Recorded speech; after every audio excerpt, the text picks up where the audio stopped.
তো আপনারা স্ক্রিনে সরাসরি দেখতে পাচ্ছেন যে এখন বর্তমানে পোস্ট অফিসে যদি আপনি এফডি করেন বা ফিক্সড ডিপোজিট স্কিমে টাকা ইনভেস্টমেন্ট করেন, তাহলে এখন কোন মেয়াদে কীরকম সুদ দিচ্ছে এবং মেয়াদের পরে আপনি কত টাকা রিটার্ন পাবেন, কত টাকা ইনভেস্টমেন্ট করলে সুদে আসলে কত টাকা ফেরত পাবেন, সব কিছু জানবো আজকের এই ভিডিওতে। তাই অবশ্যই ভিডিওটি শেষ পর্যন্ত দেখার চেষ্টা করুন, কারণ বিনিয়োগ বা ইনভেস্টমেন্ট এমন একটা জিনিস যেটা করে রাখলে আপনার ভবিষ্যৎ খুবই সুরক্ষিত থাকবে। আমি পুরো প্রতিবেদনটা পড়ছি, আপনারা পুরোটা দেখার চেষ্টা করুন। কি বলছে দেখুন। বর্তমানে আর্থিক অনিশ্চয়তা সময়ে এমন একটি বিনিয়োগ মাধ্যম খোঁজা অনেকের কাছেই জরুরি হয়ে পড়ে, যা নিরাপদ, সুনিশ্চিত এবং সরকারের অনুমোদিত। ঠিক সেখানেই পোস্ট অফিসের ফিক্সড ডিপোজিট হয়ে উঠেছে এক জনপ্রিয় বিকল্প। এটি ভারত সরকারের সঞ্চয় প্রকল্পগুলির মধ্যে অন্যতম, যা কম ঝুঁকিতে নির্দিষ্ট সুদের হারে রিটার্ন নিশ্চিত করে। পোস্ট অফিসের ফিক্সড ডিপোজিট একটি নির্দিষ্ট মেয়াদের জন্য নির্ধারিত সুদের হারে অর্থ জমা রাখার স্কিম। পোস্ট অফিসের এফডি অ্যাকাউন্টে 1 বছর, 2 বছর, 3 বছর বা 5 বছরের জন্য খোলা যেতে পারে।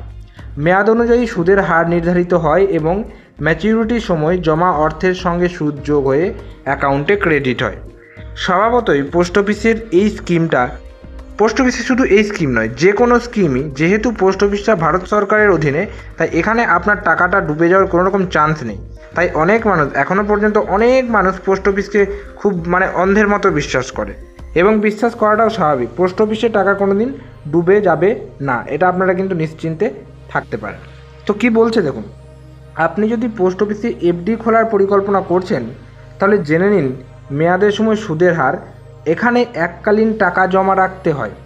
আপনি যদি 2 লক্ষ টাকা 36 মাসের জন্য পোস্ট অফিসে বিনিয়োগ করেন, যেটা একটা আপনাদেরকে ধারণা দেওয়ার জন্য এখানে উদাহরণ দিয়ে বলেছে, তাহলে কত রিটার্ন পাবেন।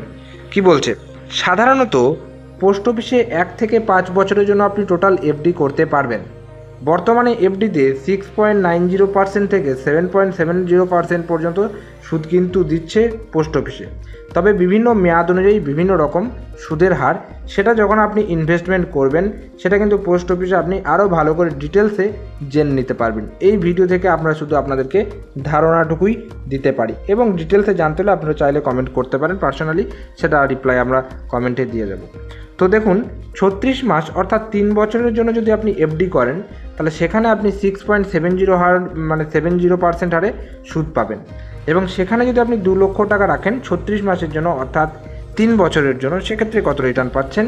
2,45,562 টাকা। অর্থাৎ 2 লক্ষ টাকা যেটা আপনি আসল নিজে জমিয়েছেন, আর প্লাস আপনি সুদ পাচ্ছেন 45,562 টাকা আপনি সুদ পাচ্ছেন, যেটা 3 বছরে ওই 6.70% হারে।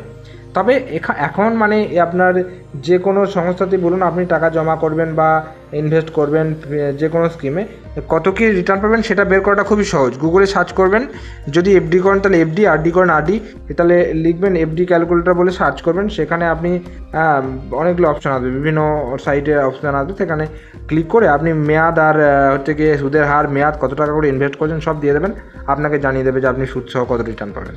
তো এটাই ছিল ছোট্ট একটা ইনফরমেটিভ ভিডিও। ভিডিওটি কেমন লাগলো অতি অবশ্যই কমেন্ট করে জানাবেন। যদি ভিডিওটি ভালো লেগে থাকে একটা লাইক করবেন। চ্যানেলে যদি নতুন থাকেন চ্যানেলটিকে সাবস্ক্রাইব করে পাশে যে বেল নোটিফিকেশন সেটা অল সেট করে রাখবেন। তো অতি অবশ্যই ডিজিটাল বাংলা চ্যানেলটিকে সাপোর্ট করে রাখবেন। দেখা হচ্ছে পরে কোনো ভিডিওতে। ততক্ষণ পর্যন্ত প্রত্যেকে সুস্থ থাকুন, ভালো থাকুন। টাটা এবং ধন্যবাদ সকলকে।